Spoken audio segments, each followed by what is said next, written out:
শেরপুর ৫ উপজেলায় কমবেশি কলার আবাদ হয়। এর মধ্যে শেরপুর সদর ও শ্রীবর্দী উপজেলায় কলার আবাদ সবচেয়ে বেশি হয়। আর এই কলাকে কেন্দ্র করে শ্রীবর্দী উপজেলাতে বসে কলার বিশাল হাট। এই হাটে প্রতিদিন ৫০ থেকে ৬০ লাখ টাকার কলা বেচাকেনা হয়। দেশের বিভিন্ন এলাকা থেকে আসেন ক্রেতারা কলা কিনতে। ধানের চেয়ে বেশি লাভ হয়, দিন দিন কলার চাষ বেশি হচ্ছে। এতে অনেক বেকার যুবকের কর্মসংস্থান হচ্ছে। এই বছর ১ বিঘা জমির মতো কলা চাষ করেছিলাম, মোটামুটি ৩ লক্ষ টাকা মতো বিক্রি হয়েছে। হাটকে কেন্দ্র করে আমাদের এলাকার অনেক বেকারের কর্মসংস্থান হয়েছে।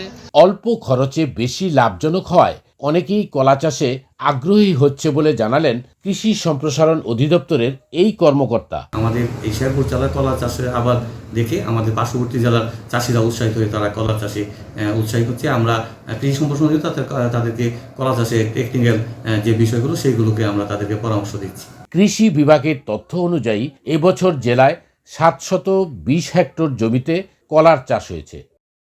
বিপ্লব দেকেটু, বৈশাখী সংবাদ, শেরপুর।